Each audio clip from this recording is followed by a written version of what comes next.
What's up, everybody? Welcome to another edition of the Evening Alpha. I am your gorgeous, sexy host, Todd Wanish, 26-year veteran of the comic and animation field.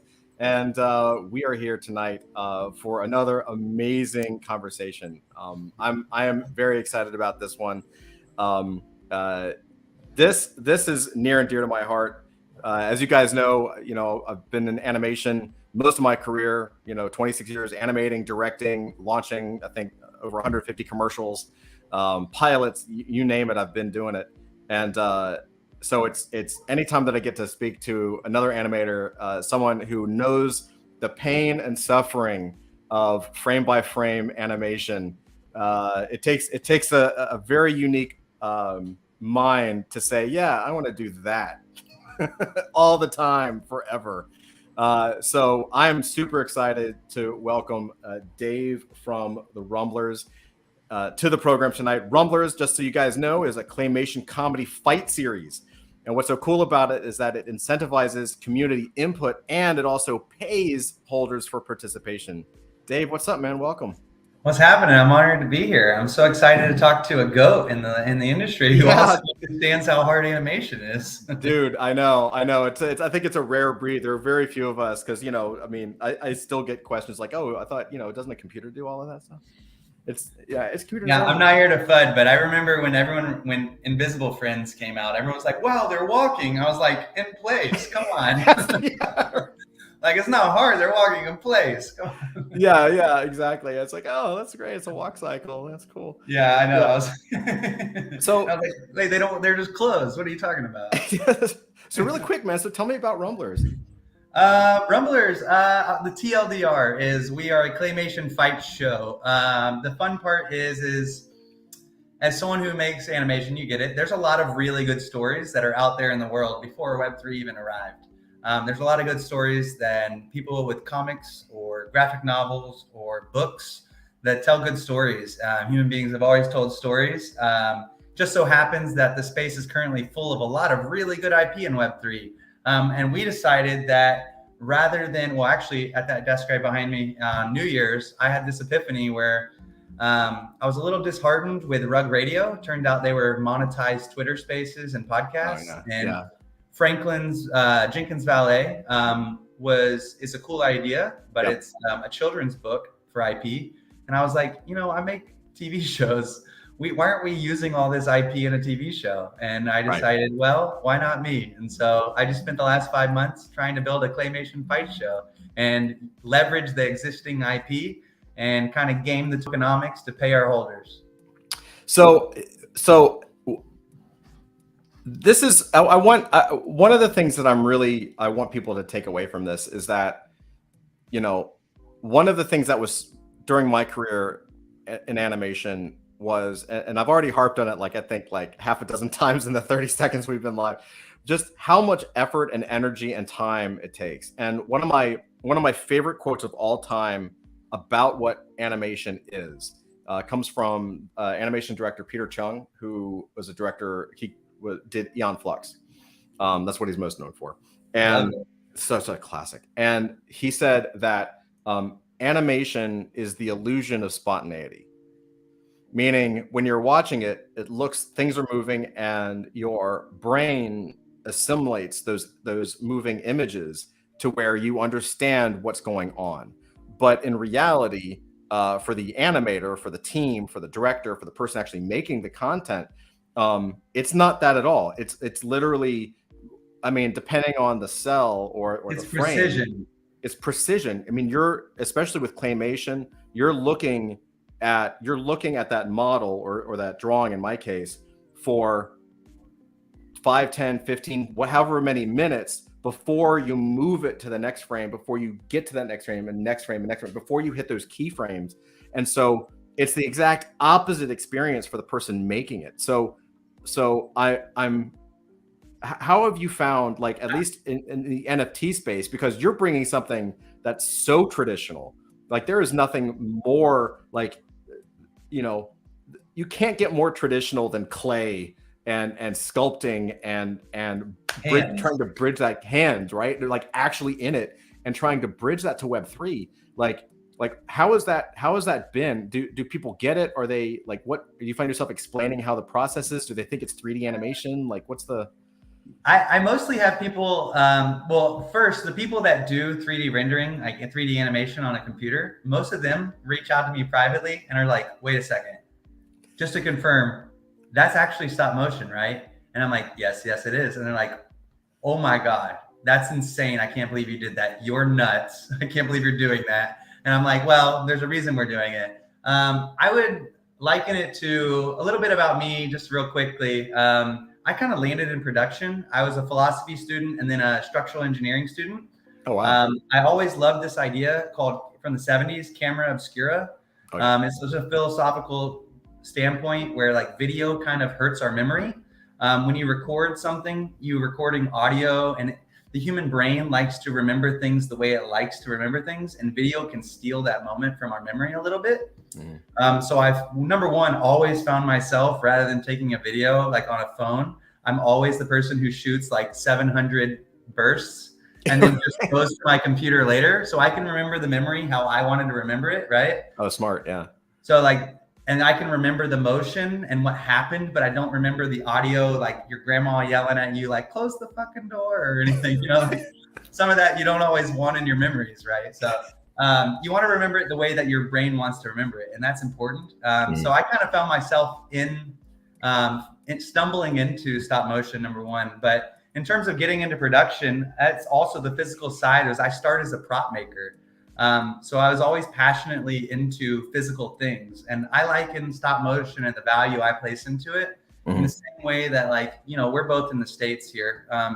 A plumber 10 years ago could make $40,000 to $50,000 salary. A plumber in today's world can make over $100,000 to $150,000 salary, simply because they can do a skill set that many people have lost. And I view stop motion as we become a more digital world. And I view stop motion and physically drawing pictures and physically creating these objects and sculpting. The premium is only going to be higher, personally, on these skill sets as we progress, because fewer and fewer people can even execute them. This is true, and I think the other thing that's really interesting. There's 2 points you make that I've thought of through my time, and that is the first is one of the reasons why people love animation in general. And more it becomes, as 3D animation has become kind of synonymous and is used pretty much in every commercial, to the point where it's, you know, you can't even tell the difference in car commercials and all that kind of stuff. Most people don't even realize that, like, you're actually watching stop motion a lot of times. Yeah, totally. But what's so interesting though is like, you know, when you get into cell animation or claymation, one of the attractions to that is that it's instantly unique and instantly special. Because it's a specialized skill and because you don't see it all the time everywhere, it's instantly a special thing, and that actually draws the eye and it captures attention. And I've always found that that's so such an important thing. And the other thing is that, you know, as someone who has that skill set and has the ability to do this, you can command sort of your own destiny in a way. Right. It's not always easy, right? It's not. but there is demand out there for it. And if you're willing to actually put the legwork in to find those opportunities, they oftentimes will show up, because everybody wants this kind of, you know, this kind of experience, you know?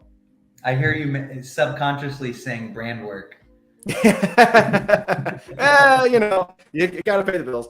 But yeah. But anything, I mean, it doesn't matter. I mean, look, you know, I mean, I think at one point in your career, you will probably, if you haven't already, you will eventually do a pharmaceutical commercial. You know what I mean? Oh, I've done a couple pharmaceuticals. Yeah.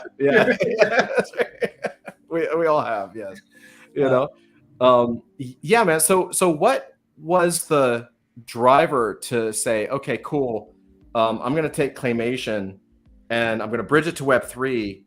And then not only am I going to bridge it to Web3, but I'm going to create a way that rewards and kind of pays everybody in the pool. Like, what was the thought process?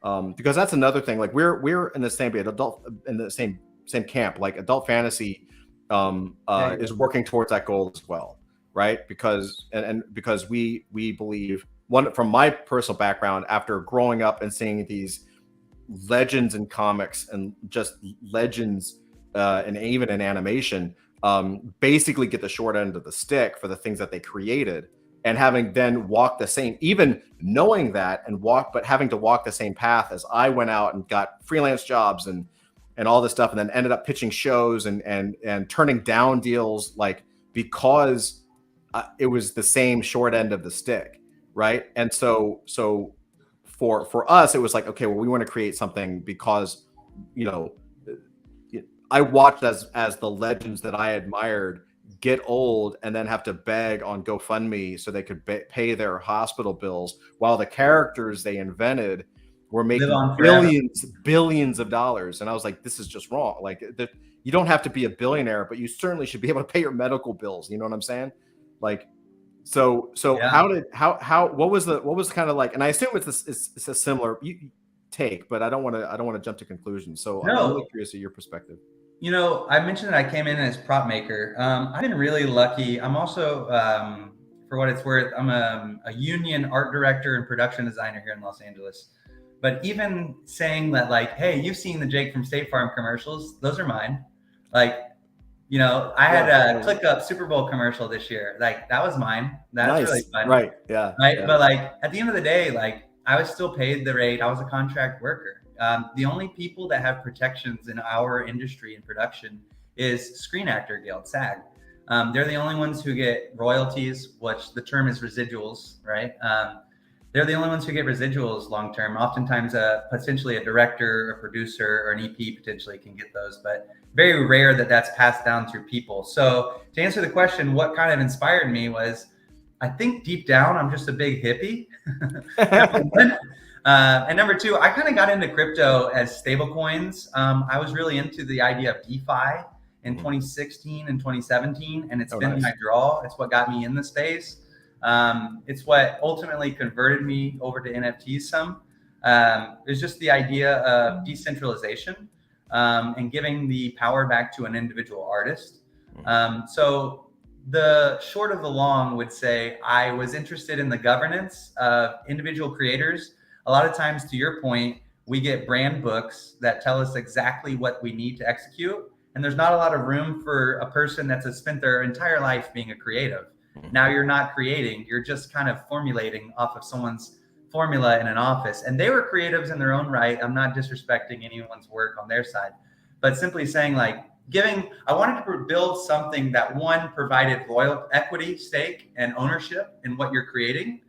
Not just towards the animator itself, but we're talking the lighting team. Yeah. Like, we're talking the team that's writing the jokes, right? Like, everyone has a skill here, and they're all art forms in their own right. Like, lighting is insane. The shooter, the director. Like, it's so much work. Like, it's so much work and so much specialty. Like, I'm a trash lighter. Like, really, like, I have no problem telling you. Like, I can do a lot of things really well. I'm not a lighter. Like, it's such a niche little skill to be really great at, right? So I wanted to make something that provided people something where everyone who comes to work and works with us and on our project, one, makes a living wage, and number two, has an ability to express themselves through creative art where, you know, we have this animatic and it tells us to find what we're going to do. But hey, what if I tried this really quick? Well, let's try it. And let's try to create the space to explore those things and be creative, because the things that inspired me when you watch these old, like, I love these old Disney films where you see, you know, 50 animators. Oh man. All on their drafting desk, like right behind me right here, like all just huddled around, like trying new things, like the experimentation that the industry used to allow. And so to me, that's what motivated me. And then I really just wanted to build something that was on chain. I'm a little bit of a nerd. My favorite video game was this game called Portal. It's all about just, like, stacking incentives and figuring out the puzzle. And I just really wanted to build something that was sustainable and simultaneously allowed people to express themselves and ultimately is funny. Yeah. That's awesome. Yeah, shout out to drafting tables. I got mine, like my classic. I'm gonna see if I can turn this. I don't know. I got my classic animation disc right there. So. Oh, you guys the go-to, so you can get everything. Yeah. I come from, again, structural engineering. This is the more traditional. Yeah. Like, can do a couple different things there. Yeah, it's awesome. Like, so how does this work? Like, you have, because I guess one of the things that I'm so curious about too is like, again, circling back to how hard it is to do and how much time it takes to do, right? Like, how are you thinking of formulating episodes? Or like, the first thing I thought of when I saw your project was celebrity deathmatch, right? Which is one of my all-time favorite things Inspired ever. a generation. Yeah. Like, truly, like, that's why a lot of people are in it to begin with. Yeah, it was an awesome show. And so I was like, oh, hell yeah, this is celebrity deathmatch for NFTs. I was like, I'm in. This is super cool. That's the TLDR. Yeah, right. But like, so are you, like, how long does it take to do a battle, a fight, like to actually animate it, to script it, to kind of come up with everything? And then how often do you plan on like releasing these? So it's a couple questions there. How long does it take? It's thousands and thousands of still frames, thousands and thousands of still frames, which if you make one camera bump or camera move, or you accidentally move, it's very hard to find zero again, as I'm sure you well know. So it is a painstaking process, but the devil's in the details. If you have a plan and you have creatives in the room and everyone's kind of on the same page, and you spend the time planning it, and you really express it, and you have a really good animatic artist that really allows you to experiment and kind of recycle and try this and try that, then by the time you're in the actual room animating, it's a little bit easier if you have a good plan, is what I would say. Yeah, and then what was the other question? Well, like, it's like how many episodes, or what's the drop schedule like for these things? I'm going to get a little long-winded because that's a long answer real quick. No, go for it, man. That's what's when I made this idea, it was New Year's, on this desk right behind me. The meme or the joke in the Web3 space at the time, and I've been in it since, I guess, late September, mid-September, which feels like forever, but who knows what is OG. I think OG is, did you buy a punk or not? Yeah, everyone else is new as far as I'm concerned. Pretty much. Yeah. Even people who are like, I was here in May. It's like, that's not, like, that's a year, man. Like, that's not 4 years. Like, come on. Yeah. I wrote, the meme at the time was win utility. A lot of people had projects, and there were a lot of really good PFP and good IP out there. And a lot of people, and still to this day, here we are 5-6 months later, are still struggling to figure out how they deploy that IP and how they tell their story. There's a lot of good storytellers, but we found out that there might not be a lot of good business managers or production people or game makers, right? Because that's the typical things that they've in the roadmaps.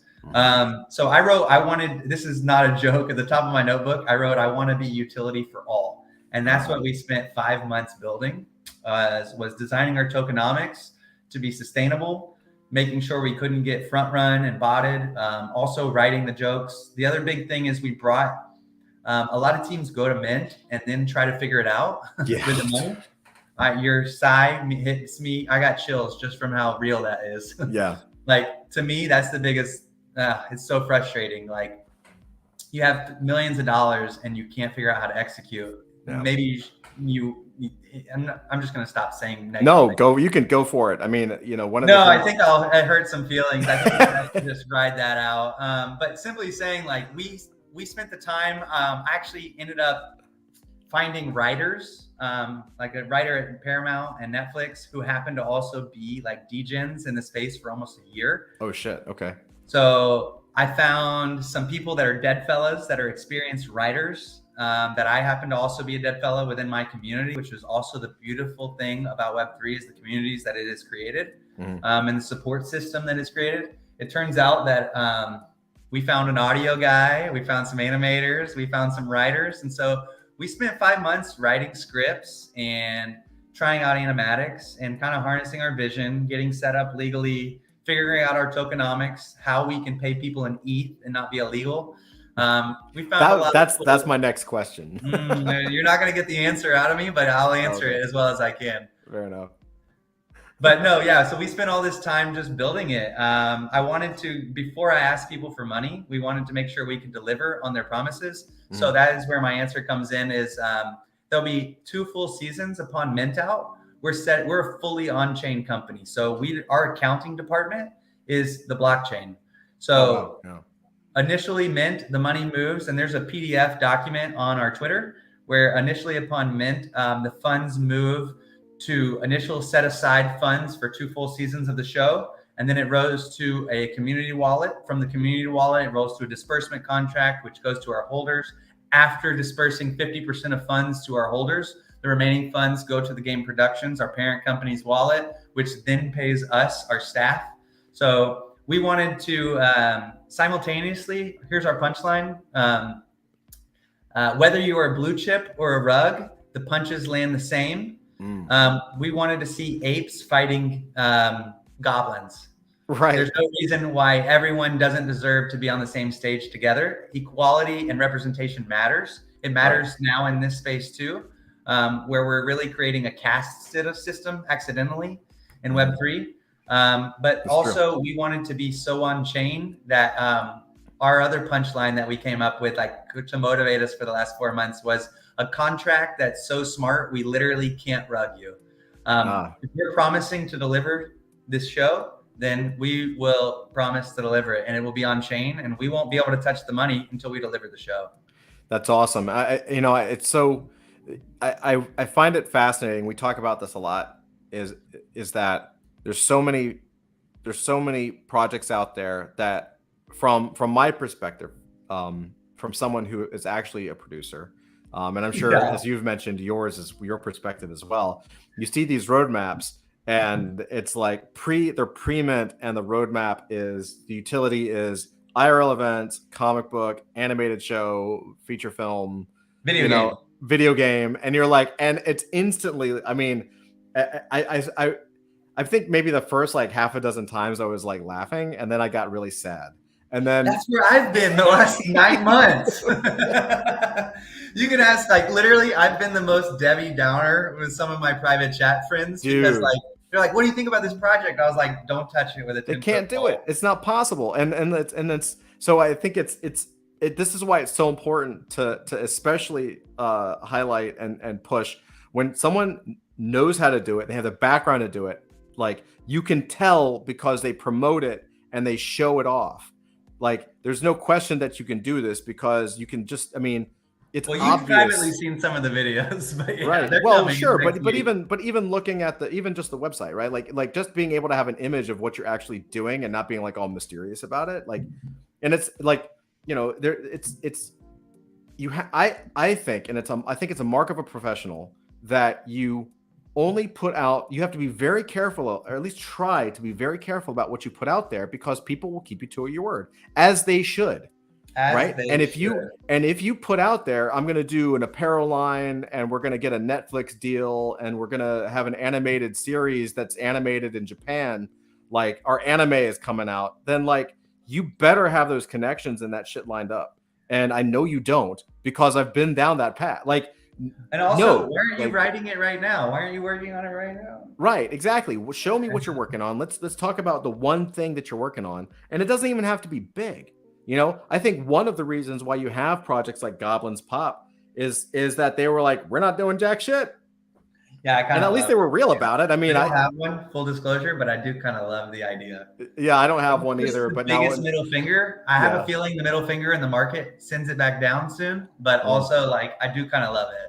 Yeah, who knows, man? All I know is it's one of those things where like nobody wants it when it's cheap, and then at 9 ETH everybody wants it. Everybody's like, "That's the next board." And then everyone buys it, and then it goes down. It goes down. Yeah, right. That's right. So no, it's pretty weird though. I want to tag on to something you said. Is like this idea of professionalism. I'm not saying that anyone's not professional, but at the end of the day, you television used to work differently, right? In like the late 70s, MASH, the final episode of MASH, like I just like history personally. The final episode of MASH is one of the most watched things of all time. Had like 120 million viewers. The Super Bowl doesn't get those views anymore. There was a limited amount of media that a mass group was watching. Yeah. There are so many siloed sects now. So like I have been worked on a couple Food Network, and I've been on, I used to build tree houses on Treehouse Masters, even like cool. a decade ago. No way. Yeah, I can't make this up. That's how I got into prop making. So small, crazy world. But the idea with those shows is now Hollywood requires, like the monetization plan requires around 800,000 viewers to be monetarily viable. And less than around 8 to 6, you're really getting into a hairy place where it might not pay for itself. And so when you see these projects come out for the last year that are like, we're going to have a video game and we're going to have a television show, and they have at most 6,000 holders, it's like you can't make a viable television show for 6,000 viewers. Right. Unless you can get your IP adopted by mass audience, it's just not feasible. Not to mention a video game doesn't work with those sorts of numbers either. So it's just like, in my head as an investor, I just ran from those because like I'm just disappointed. There's just it is made me sad too. I will just, we'll glaze over that. No, well, I think the other side of that is that most people, like, I think the general populace of NFT land doesn't really fully capture and understand who they're buying from, especially since there's still a tremendous number of projects that are not doxed, and it doesn't cost a lot to get a good, like, anyone can build a really cool looking website, and anyone can really tap into FOMO and create copy that will engage somebody. That's actually not that difficult to do. But what I think a lot of people don't realize is, and this is something I think that producers realize if you look at it, and especially the people that we've had here, like everybody's like, oh yeah, 100%. Like the fact that we can look at a project and at least have an insight and be like, that's real or that might be fake. Right? Or they may not know what they're doing. Oh, look at their roadmap. It's so important for people to understand that. And this is not a knock against entrepreneurs who are starting out, because everybody started out at some point. But it's important as a buyer, especially if you're buying at a higher ticket, to remember and understand that a lot of these project owners and founders, could be very young. And I could tell you stories about how young.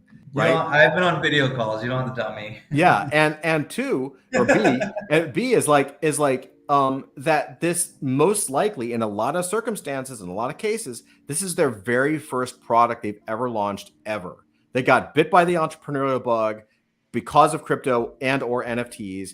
They've decided to put it on the line, to take the risk, to go out and to launch a product. Now, it doesn't necessarily mean that it's going to be bad. It doesn't mean it's going to be a failure, but it does mean that a first-time founder who is brand new at producing something and pushing something to the market has a very unique challenge, because they have to learn everything. How do I make on the production side? Like you're talking about capital allocation. Like, how do you spend the money? Like, these are hard things to do. These are very hard things to do. And so I think one of the things that I try to look out for, just as a buyer and as a collector, is like is half the battle already won, right? So Rumblerz, Claymation, history, obvious, can deliver. Like, you don't have to, you're not learning. Do we have a Claymation team on board that has experience, that worked at Robot Chicken? Like, do we work in production? Like, do we have writers who know how to do this? These are the questions. The problem is the space has silenced critical questions over the last 8 months. They classified it as FUD, right? But the truth is just, we need to have a more open, and I'm open to people failure and I'm open to people learning, but you have to learn on the fly, but you also have to learn with humility. Like, you also have to be able to own that you messed up and you can do it better. Like, I'm not here to like bash any young entrepreneur or someone starting a collection or someone who has an accessible brand or who's already minted out. It's just simply like, just be humble and recognize when you need to hire people that need to help you. Yeah. Right. I've spoken to a lot of projects that have minted out, that have large funds, and there's still 3 people on their team. And it's just a little disappointing because they have 6,000 people waiting on them to do something. And yeah, it's just there's a learning curve, and I would be lying if I said I'm not learning, right? Like, you're learning, we're all always learning. It's just how you approach the learning, right? It's like, and it's about being, just about, I think there is something, and I think if even looking at the goblin thing, like, it's like, okay, there's something about just being straight up about it. Like, hey, that project was like, we don't do shit, no expectations. We might do something, probably not. Like, they're not pretending. And so everyone was like, I'm putting my money there. Like, it flooded in.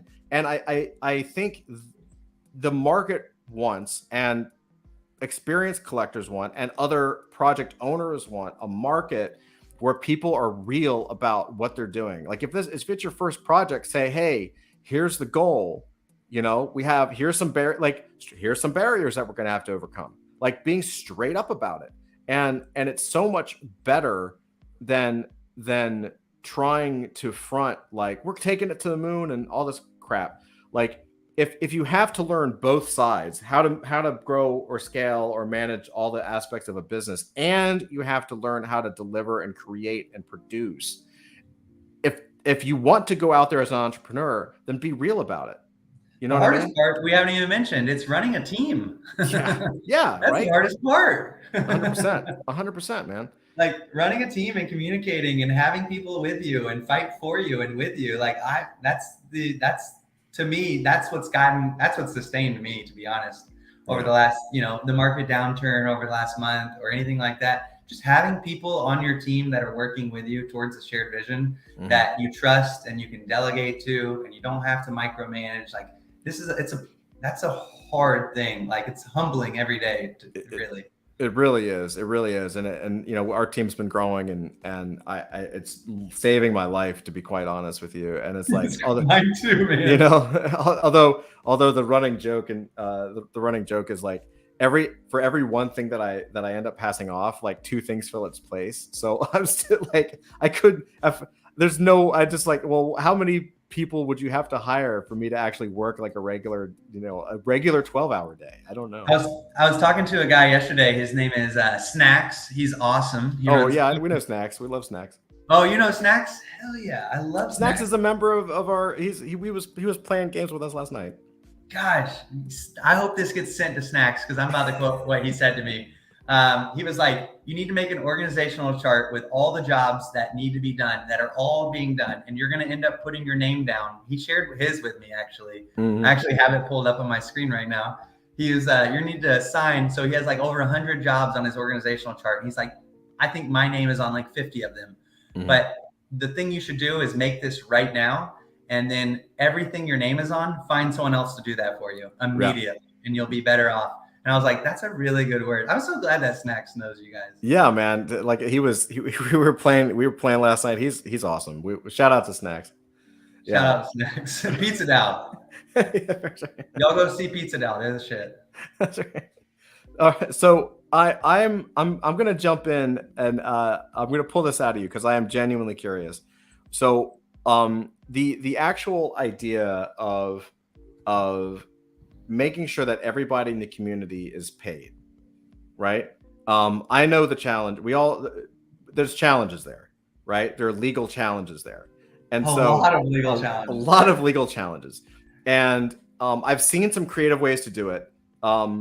Like one of the ways, like we looked at. You mentioned Jenkins the Valet, right? And I thought that was a very creative way of handling payment to holders, and that they're basically signing a non-exclusive licensing agreement.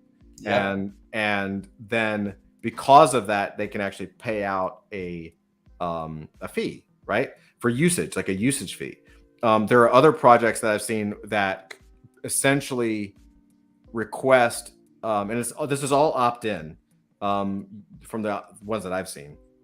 But some of the other ones that I've seen are when somebody, like a holder, can participate and essentially becomes almost like a contractor. It's almost a work for hire agreement where your idea, whether it's just an idea or whatever, however deep the work goes, people are treated equally and fairly and just because, and then the team actually has the legal ability to reimburse them and reward them. So for those that don't understand, the challenge with this, and it's kind of the holy grail, because everybody wants to do it.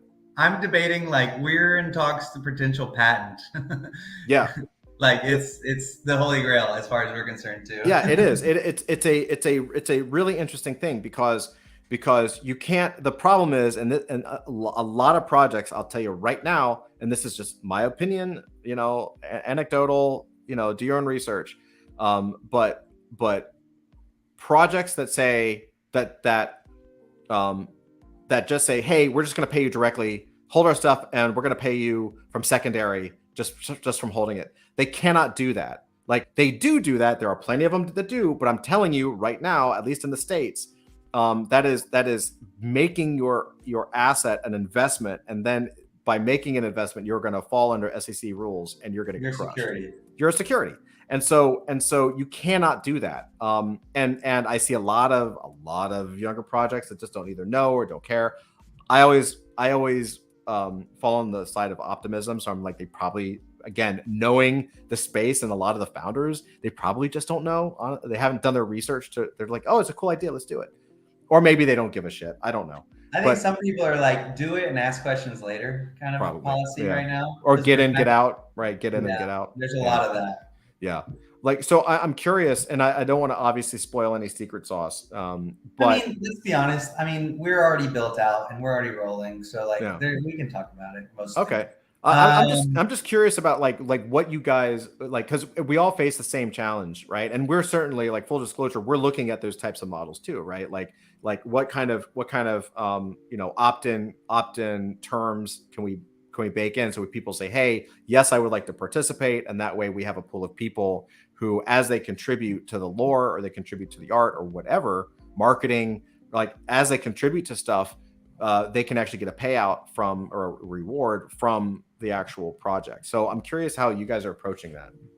So I want to answer it in a really complicated way. Bear with me here. Go for it. I'm a board gamer. Like, I mentioned this to your partner earlier today, but I'm a board gamer where, like, I don't mean Settlers of Catan. Settlers of Catan is like checkers. I'm talking like Scythe and Terraforming Mars, and like Scythe is fucking awesome. I'm so glad that you know these games. Like, I can tell, like, we should get this up in Scythe is awesome. It is my, like, I am minor sidebar. I love this. I could do this the rest of the day. I've played Scythe several times. I don't own it, and the only reason I don't own it is because I want every single expansion pack. Because not only is every single expansion pack. Because not only is it an amazing game, it is also freaking gorgeous. It's beautiful. Stonemeyer, shout out Stonemeyer. No, I don't think that they're Stonemeyer. My bad. BoardGameGeek.com, shout out. Everyone should go there, check them out. Yeah, absolutely. So I love Scythe and board games. I love incentive models, and mostly those games are all about finding a loophole, right? And exploiting it, like finding the superpower of one of the countries or one of the communities and exploiting it and spamming it, basically, or figuring out how to navigate those incentives, right? Right. My favorite video game was Portal. I mentioned that earlier. It's all about stacking incentives and finding that. So I didn't want to quit. So I started this in January 1, really, truly, at that desk. And we were going to go the Ape Jenkins Valet route. It turns out that a lot of these projects, apes are different because they give full rights to their owners. But a lot of these projects, and I don't think a lot of people realize, don't. Yeah. So there's two things here. Number one, this is complicated IP stuff, but people that work in production, we work with IP, navigating it on a 24/7 basis, because you can't have a painting on the wall in the movie if it's not cleared, right? Everything has to be cleared. So there's a lot of projects that don't have CCO, and the ones that even do have it, a lot of times they have a rule written into their terms of service that allow licensing, but they don't allow sub-licensing. Right. So it became very clear that I wasn't going to be able to make an NFT show based off of licensing. So I will say, number one, we're not licensing these from anybody, because I'm so happy you said that. That's it's a non-starter, basically, is trying to license all this IP from individual contracts. It's messy, it's hairy. It also is illegal for many of these projects. And also, just shout out apes or people that have apes stolen or things like that, because there's some things in the news right now. A lot of people think like if you don't, if someone uses your ape in something, that you could sue them. You can't until you get a certified letter from Yuga granting you those. A tweet saying you have rights is not legally binding. You cannot file any legal recourse unless you get a certified letter from Yuga. So until they send all 10,000 out for their collection, anybody can do whatever they want. But that being said, we're not going the licensing route. This is probably losing some of our audience here. But we are actually leaning more towards the contract side of things, simply because, well, let me go back to the licensing. We could also not license anyone's and use anyone's PFP at any will. Yep. These are digitally rendered images. The Simpsons don't need Michael Jackson's permission to put Michael Jackson in The Simpsons, because Michael Jackson is not a digitally rendered image. Just like your ape is a digitally rendered image, we're building a clay show. So it is transformative parody. Right. So we could do anything we want with anyone's anything, and there would be no reason. But that's not really honoring the sentiment behind what I believe DeFi and Web3 is. And so we're not putting anything in the show unless the person submits it to us and wants it to be in the show. And after that, we will use it in the show. The loophole that we're using, I will say we're going the contract route. And as long as there are, this is going to be corporate speak because I want to be careful here, but as long as there are key performance indicators, everyone can be a contractor. That's right. Or an advisor. So if you are patient enough and you spend the 5 months building your setup to every holder having a role and a specific key performance indicator, then you're in a different place. That's what I'll say. Yeah, that's pretty much where we're headed to, I believe. So like one of the things that when we've had talks for months over this stuff, and our first hurdle last year, I mean, it took us 9 months to develop the tech, and we patented it because we invented new tech for the NFT, and then we now looking at this process, you know, I think there's a tendency in the NFT space in crypto to kind of throw the baby out with the bathwater, right? It's like go all into Web3. It has to be everything on chain. Like it's got to be like don't use anything else, right? Which is also why I love the fact that you're using Claymation, because it's a kind of a middle finger to that, you know, in a little bit. It's a huge double middle finger. Yeah, it's so good. It's so good. I'm so sick of iPad sketches. Like, I'm sorry. I'm so sick of it. Yeah. But the same thing is with these contracts. Like everyone is so, you know, they're trying to like, you know, there's like tokenomics and like they're creating coins, and then you get X number of coins, and that can convert to ETH. Or I mean, there's a million different ways that people are trying to game this. And the problem with it is that if you're looking, and this is again my opinion, just my own research, do your own, of course, everybody out there. But the problem with that is that the further down the path you go outside of what is super common and absolutely already accepted, the worse it quote unquote smells. And the more it smells, the more attention you get. And it doesn't necessarily mean that all of those projects that are doing that are going to be in trouble. What it does mean is that no one is going to know who is in trouble until the regulations and the lawmakers come out and decide what the rules are. And so if you're actual tokenomics people front run you, and bought you, and arbitrage you, and your token is wiped out. Right. Fair. Yeah. Like we haven't seen that lately, right? It was like every time. Yeah, pretty much. And exactly. That's a great point. And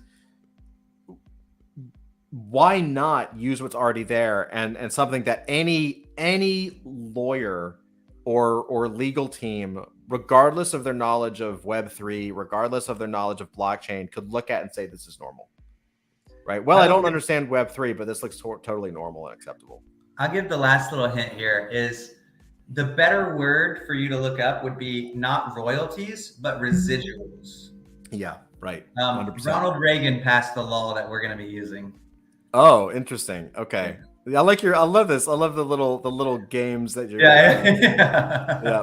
It's pretty straightforward. It sounds, I mean, I know a lot of people are heading this direction. I just don't think anyone else is there yet. But yeah, there's a lot of people that recognize this that are heading in this direction, to your point. I hope a lot more people do it. My sentiment is like, more the merrier. I don't think there's a place for one person here. There's a lot of room here for a lot of people. I think so too. I think so too. Let's hop in the chat because we got a lot of comments. Let's see, we got some questions. So before we keep going, let's see what people say. What's up, Mastiff? What's up, man? Welcome, Heidi Ho. What's up, Mastiff? What's up, Rick? How you doing, buddy? Welcome. I hadn't even been looking at the chat. I hope they're like not bashing me. What's up, Rick? How you doing, buddy? Oh, you think you just pulled up the YouTube thing on a different tab? There you go. There you go. Let's see. Willie, what's up, Willie? Let's go. Welcome. Rageous, what's up, dude? How are you? Hype, LFG, let's go. Hey, Carrots, what's up? Welcome. J-Rod in the house tonight. What's going on, Uncle Todd? What's up, the Big Lebowski? The dude. Oh, the Big Lebowski. He gets it. That's where I got this. I'm just the dude, man. I'm just the dude. I've got a character we created called Carl that is absolutely inspired by what's it? I'm with brain. Goodman's character. Goodman. You know, every single one of my emails for the last 9 years has been signature signed with "You're out of your element, Donnie." That's great. I think someone asked, "Are there any upcoming fights?" Yeah. Well, here, I'll pop to it. Let's see. Are there any upcoming fights to look forward to? I will say we definitely have some we have penciled in. And if you tune in over the next, we have 10 promos coming out to prove to the space that we're qualified to do this, like we previously spoke about, that are coming out over the next 28 days. You'll see some hints towards those fights in there, but truly, we're not ultimately deciding the matchups. If we want this to be communally driven and we want this to be equitable, aka like whether you're a blue chip or a rug, the punches laying the same. If our community and the space, the Web3 space overall, decides for the matchup, that's who should get to decide the matchup. And we're just the people that are able to execute it. That's awesome. J-Raw. Communally driven. That's awesome. J-Raw is asking, he says, I'm trying to figure this out. I'm thinking of offering, so J-Raw has his own product that's coming out soon. He says, I'm trying to figure this out. I'm thinking of offering the community to be able to submit contributions and community will vote their favorite. Top votes get featured and will gain a % split with each other. Are there legal issues with that? I am not a lawyer, J-Raw, but I will say you're on the right track. I just don't think it's quite as cut and dry as the way you phrased it out there. I think there's some other steps that you have to take in between there. You have to be able to show, I see another question from the Mastiff. Yep. Similar. If you're going to execute that, you basically have to be able to make sure that you can quantitatively track their contributions. Yep. You just need to prove it. That you got to cover CYA. Massive says, what are the KPIs for residuals? It depends on what your product is. The word residual is a production exclusive type show. And a term that I'm using that is specifically used for current Hollywood standards that give residuals to SAG actors, directors, and producers. And your KPIs for residuals are based off of what your product is. You could come up with a lot of key performance indicators. At any of our jobs, we have key performance indicators. So it really comes up with what you decide and how you frame it. Awesome. And making sure that you track it very cleanly, because that's ultimately what matters. Mm-hmm. Very smart. It says, based upon engagement, productive contribution, both. Sounds interesting. Yes, both. Yeah, exactly. Yeah, and then I think the other benefit to to tracking your KPIs and keeping it clean and kind of really focusing on it is that, and correct me if I'm wrong, but it also would allow you to, over time, sort of um, provide more of a residual to people who put more effort in, as opposed to people who just kind of like lorem ipsum their way through it. Right. So it's insane to think that like our team of writers, even though we're all degens and we've been in the space for some of us a year, some of us 10 months, it's a little naive probably to think that like I'm a part of probably 10 different communities in Web3, right? But I can't be a part of all of them. That's insane to think that I have that capability. Like no one has the time in the day to keep up with all the IP creation, right? So by farming it and spreading the job out, if you in our Discord, we actually have a role for occupations and skill sets and things people want to do. The idea being we fully plan to hire more writers from our KPIs. So if you're performing and really delivering on a consistent basis and you're getting your residuals and you're writing great jokes, you're coming up with great ideas, concepts, visuals, like then we're going to say, that's the person that needs to come work for us. Let's give them a salary. Stay at home and do the same thing you're doing in our Discord, but now let's pay you even more, a salary along with your residuals. Yeah, that's brilliant, and I love it because you and I are thinking a lot alike. In fact, we started the same way. Like Dusty Sky, who you've met, he was a member of the community.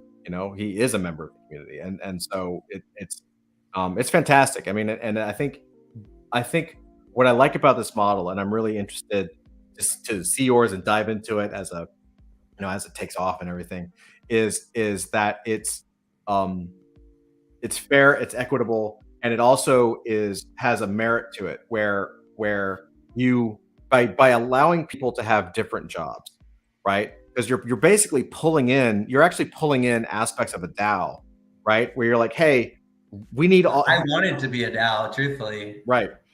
Well, see, but you're being more safe with it because DAOs, I mean, we could go off on DAOs. I love DAOs. I think DAOs are the future. I also am going to watch like the bodies of DAOs burn and pile up and for the next decade, like it's going to be a mess, I just don't want to be a part of it. I don't want to be one of the bodies. I actually say this, like I'm a member of some DAOs and I love DAOs. And I mentioned Snacks earlier who runs one, and I think it's awesome what they're doing. I also think it's really hard to build that initial snowball to push it down the hill with a DAO because you have such input in current DAO formation, and the way that people think a DAO should run right now is full community involvement. Everyone has an equal say. Like the way that is right now, it's really hard to just build that initial snowball and push it down the hill. Our game is we actually have structured our company to give us the option that at the 2-year horizon, we can regress basically back into a DAO. The idea being is once we have the giant snowball built and it's rolling down the hill and we're finding success and we're good, then we really do want to turn it over to the community, to be honest. But it's not something that's feasible to build with. It's feasible. Let me rephrase that. It's super feasible to build with it as a DAO, but it's not always expedient. And with a product like entertainment and a constantly moving space like Web3, those two things, time versus the pace of the environment that you have to keep up with, are just incredibly polar opposites. Right? That's where we are. Like our and I've been open about this. Like we're super. I love the idea of a DAO, and I think for adult fantasy to be here for 100 years, it can't just be us. Like it has to be a community run generated thing. And so what our job is now, before the DAO formation, before all of it, there's so many brilliant people trying to figure out how to crack that code, right? It's like, a hard code. It's a hard code. Hurting cats. Totally. So while it's hurting internet trolls, basically. Pretty much. While that problem is being solved by other brilliant people, what we can do right now is set the stage and do all of the foundational work. And that's our job. It's like, because we have the background, because we have the experience, it's our job to set that foundation so that other people can then use that system later on and kind of take it off and go. And now I'm looking at Ray just had a great question. He says, how do you promote and stay clear of suits? Which suits are we referring to? Yeah, right. Fair enough. That's a good Because question. in my head, there's a couple suits that I like to stay clear of. Yeah, fair enough. Ask him which suits he's wanting to stay clear of. In my head, I'm guessing he means like SEC or lawsuits, maybe. Promote and stay clear of suits. Well, I mean, if I'm not to put words in your mouth, but if I think he's talking about how do you promote your project and stay clear of lawsuits, then I guess it says using IP in the fights and still release. So there you go. Using IPs in the fights and still release. So the easiest way I can probably answer that for you, Ragus, is I think I mentioned earlier, but it's worth repeating because again, many people still to this moment don't really understand what the IP rights behind their images, their PFPs are. Most of them you don't actually own right now, even if you own them in your wallet, and even if they've tweeted that you own them. And then because they're also not on chain, they're metadata that can be updated at any time. If you've been in the space long enough, you probably remember there was an old raccoon project, I think, where they kind of minted out, and then they changed the metadata to a bag of bones, and then the developers ran away and said, middle finger, everyone, see you later. All of you are crazy and don't understand any of this. And they did. I didn't mint it, so it didn't hurt me. But the IP rights that we're navigating is the IP of the characters themselves. We don't need permission.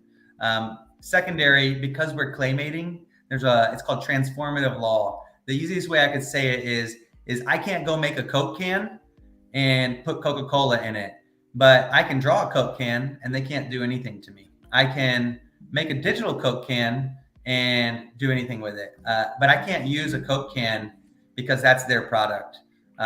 So by taking a digitally rendered image and physically building a sculpture of it, we're transformative. It's a completely different type of art. It's no different than, think about Andy Warhol using a Campbell's soup in a famous painting. He was able to do that. He didn't license that from Campbell's. He didn't need their permission to do it because it was transformative. Awesome. Brilliant answer. And I 100%. Mastiff asked, are you using to work or coordinate? Neither. I don't even know what those are. Great answer. Yeah. I'm a creative. We're using Notion. I'm guessing they're workflow softwares. We're using Notion. I don't know. Now I gotta look at. I know. I feel like I know I've heard of these. We're using Notion and we're using Trello and Discord. Good. Yeah. I wanted to be on Asana for their workflows, but it's cost prohibitive and it's a little more difficult to navigate. It's management stuff. Yeah. So I think we're using Discord, but mostly Trello and Notion. Trello and Notion, like if you saw my Trello board, it's crazy. Like ours is crazy too. Trello and Notion, man. To be honest, like there's just cards everywhere, but it's okay. They're there. they're there. That's right. As long as you use it every day, it works. I swear. Yeah. John Clavier says, "Yo, what a great show so far. Bullish on Rumblerz. Yeah, hell yeah. Gang, gang, gutter dog." That's their thing. That's right. Awesome, man. So what is the immediate future? You guys have you minted yet? Are you minting soon? What's the deal on this? So we're not minting soon. We were actually about 3 weeks ago, we were like 1 day away from going forward. We have a 28-day, 35-day market push with 10 promos, all of our materials kind of going out. We really didn't want to do this thing where like a lot of people in the space right now make people grind for a project for months and months and months. I really didn't want to waste anyone's time. I'm really channeling. I don't think I'll hurt their feelings because they're going to be successful. But I was inspired by Possessed. If you're familiar with the project, people have been grinding for Possessed for like 3 months now, and they could have probably sold out like 10 times. We really wanted to simplify the process, present to the space, that show that here's the TV shows that we're telling you we know how to make. Here's 10 samples of the TV show proving to you that we know how to make it. We have an elite smart contract team in Props Labs who took Deadfellas and Boss Beauties and Habibis and Hoppers That's the team behind those. So we're here, we're established. We have a respectable and established smart contract team. We plan to mint hopefully in early to mid July, but we're really not worrying about the mint date per se. If we have a good product, if the mint ends up being the first week of July or the last week of July, it's kind of 6 1/2 to us. We want to make sure we're in the right place at the right time. And we have the right people. We're not a project that will thrive off people just flipping. Where we're going to be really successful is having people understand what we're offering, and that people who understand that, hey, you might buy this NFT from us for $200, but in the first year, you're going to get probably 3 to 4x back if you hold it and you participate. And that's a pretty cool thing. The other thing to include here is that we talked about earlier, that we're not a token. We will be paying people in ETH. I want to make that very, very clear. That's awesome. I think that's huge. I think I absolutely am 100% behind that. I really am. So yeah, our plan going forward is we have our release dates. Another little fun caveat that I hope to be able to deliver in 2 weeks is, again, I told you I made this show, Wanish. I started writing this in January. When I wrote it at the top of my notepad was, I wanted to be utility for all. Yeah. And at the time, we both saw all these roadmaps that had TV show and video games in there, and no one was providing either. And some of them have been around for 4, 5, 6, 7 months. And I was like, where is it? Like, come on. So before we go to mint, I have just been a little tongue in cheek a little bit. I've wanted to, and I've told no one this, so this is fun right here. We wanted to prove to them that we can make the TV show, but we also have a video game that we're just going to silently put out there for people to Rumblerz and fight as their NFTs, because why not? Yeah, that's awesome. Because why not? Like, we just want to restore a little trust to the space and just show people like, hey, we know what we're doing and we can do what we're promising. It's worth also noting my whole team is free right now. We're fully self-funded, no influencers, and just silently been working for 5 or 6 months. We all believe in the product. We all believe in each other, which has been really, really nice. That's awesome. Like, so, I guess my final area that I'm really interested in is like how are you handling marketing and kind of getting the word out? Because you mentioned like different promos and 10 different whatever things out there, but marketing in the NFT space is a very interesting. It's a very interesting area. Man, that is the literal $1 million question right there. So how are we doing it? Well, how did I do it at first? I think I was naive in March. I was really, really dead set that as me personally, I'm a board gamer. I'm like, just give me all the information, let me process it, lay it out, and I'll make an educated decision and figure this out. Like, that's the way I work, but I'm recognizing that that's not the way a lot of people work. A lot of people like to ride that wave and like to catch that wave and kind of get on vibes.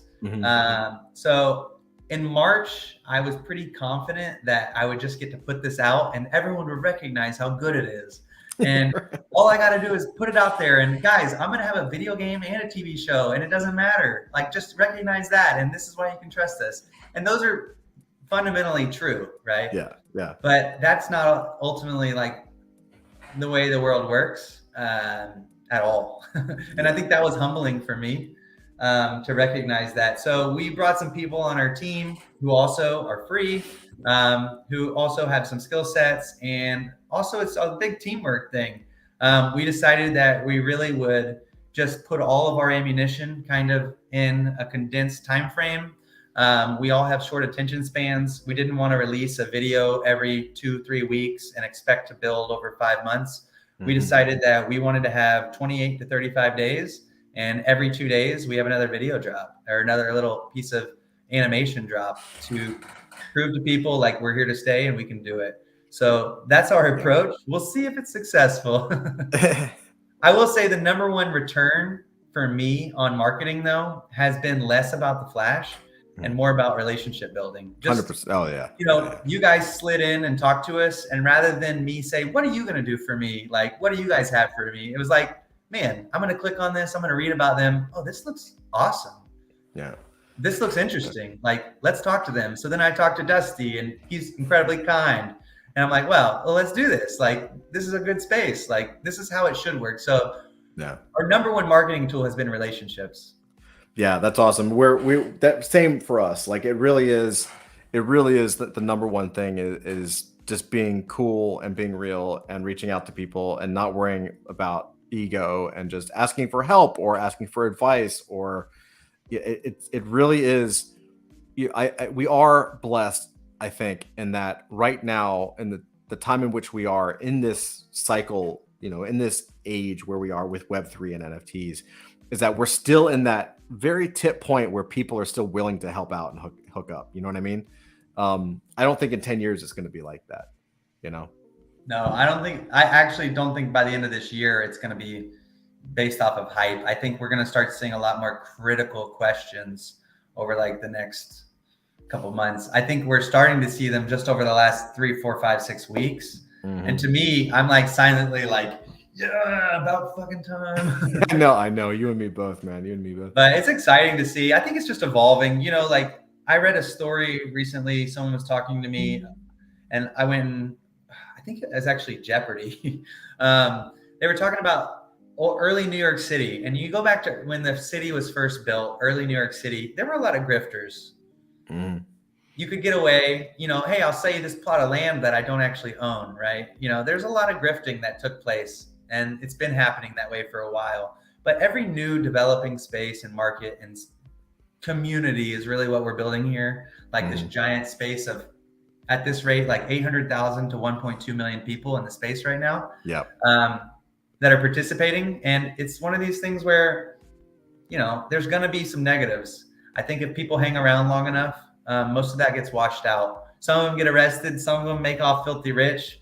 Some of them just disappear and probably made off filthy rich, but that's unfortunate. But that is the way the world has always kind of worked. It is. It's very true. It's very true. It's hard but real. It is real. I hate it, and if you go back and look at my tweets in January, I wrote this really long thread about like the law of thermodynamics and the reason prices were bad. And it all still stands today, and everything's a cycle, and we'll probably be out of this in July, August, and we'll be back here again in September. And, of course, yeah. We're talking about goblins today. People forget the raccoons I mentioned from last fall, but don't forget, we had Kevins, right? Exactly. I was gonna wait for the Kevin fight.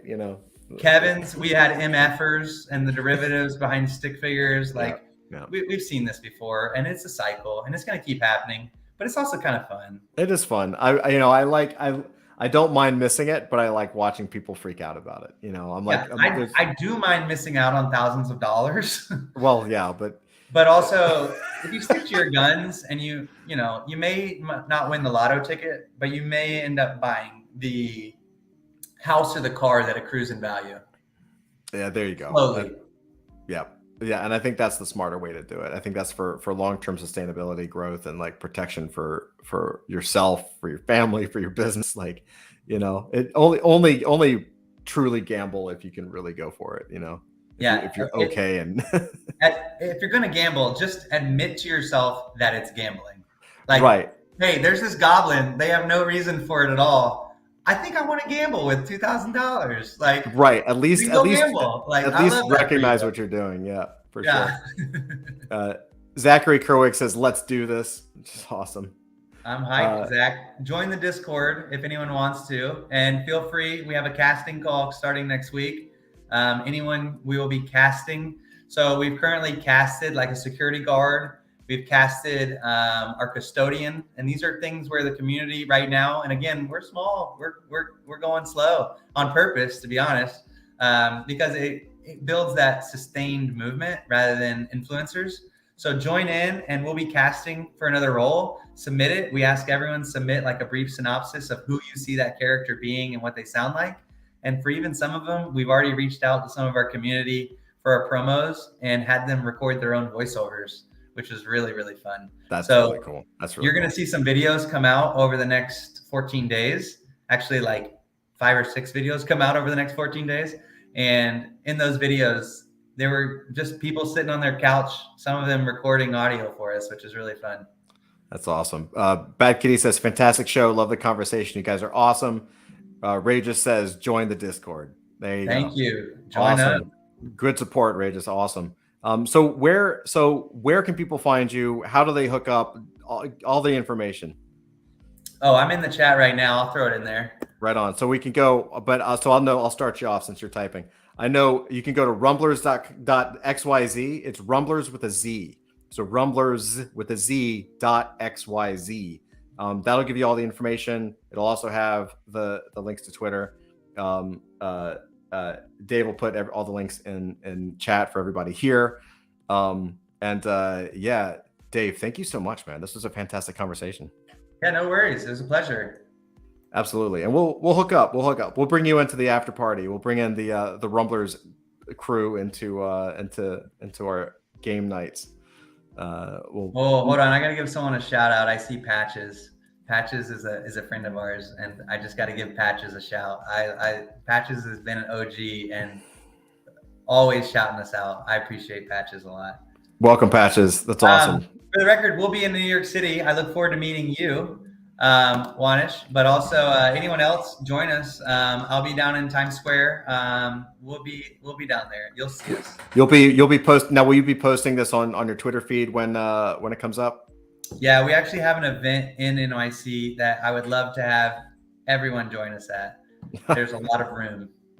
I love the tease, dude. I love it. A lot of room. You'll see us. I'm not an announce the announcement type of person, to be honest. But I can't say things that I don't know 100% where exact. Yeah. So it's great. No, I am totally an announcement. I don't mean to be, but I'm always like announcing the announcement. Guys, huge announcement. We're gonna have this announcement in a few days, and there'll be another announcement about the announcement. I can't wait. My favorite joke right now is a month ago when Azuki drama and obviously global factors in the market and lots of things happened. But I'll never forget. And again, I love the Doodles. Good for the Doodles. But they literally announced an announcement for an announcement. It was a 3-level announcement. They released a video. It was a release of video of a guy looking at his phone that told you to look forward in 3 days for the announcement, to look forward to the event they were announcing. I was like, are you kidding me? Like, they made a video for this. That's right. It's awesome. Yeah, man. Oh, I can't wait. We'll definitely hook up in New York, and we'll drop some. We'll help our communities. We'll connect again and maybe revisit this, because I'm super excited about this project for sure. I should say you're awesome at this. First of all, like, I've been on a lot, and there's only one other person in my head that I've had a chance to speak and listen to that I really had a natural way of doing this, and that made it. It didn't feel like we shilled. We had a good conversation, and you're really good at this. I appreciate that, man. That's what I was saying. So for everyone watching, like, what I say usually beforehand is like, we try to have just like a quote unquote normal conversation, because I think there's so much, like, everyone in the space on Twitter Spaces and stuff. It's so boring, man. Like, I just can't handle it. I can't handle it. No comment. That's right. I'll take the hits on that. But anyway, Dave, thank you so much, brother. I really appreciate this. Hang tight. We'll talk after this is up. Everybody out there, thank you so much for coming out and hanging with us. We're here every night. Come on back. If you want to hang out, stick around. Hop into our Discord. After these shows, we do an after party. Usually, Dusty and Willie D blow the heads off of everybody. In like nice, really egg matches. We have these egg sniper games. It's really fun. I don't know. I really suck at it, but I try, and that's what's important. Anyway, guys, gaming community, I'll say we'll be giving away our NFTs for free for the people who win our game. So let me just throw that out there in a couple of weeks. Okay. Wait, say that one more time. For the people in your crew that love gaming, we're gonna have like an old school CS:GO type game coming out, and that is Rumblerz. And for the people who are really good at it, they will be getting our NFT for free. Okay, that's instead awesome. Of grinding for a whitelist, you're gonna grind for a free thing, basically. And you're gonna play a video game to do it. That's great. That's so cool, man. Okay, yeah. Let us know when that's ready, and we'll help you promote it as best we can. Oh, hell yeah. But anyway, everybody, thank you guys so much for coming. We appreciate you. We love you. We will see you next time. Go check out Rumblerz with a Z.xyz. Dave's awesome. It's a fucking awesome project. Go check it out. Support. All right, everybody. Thank you again. We love you. Talk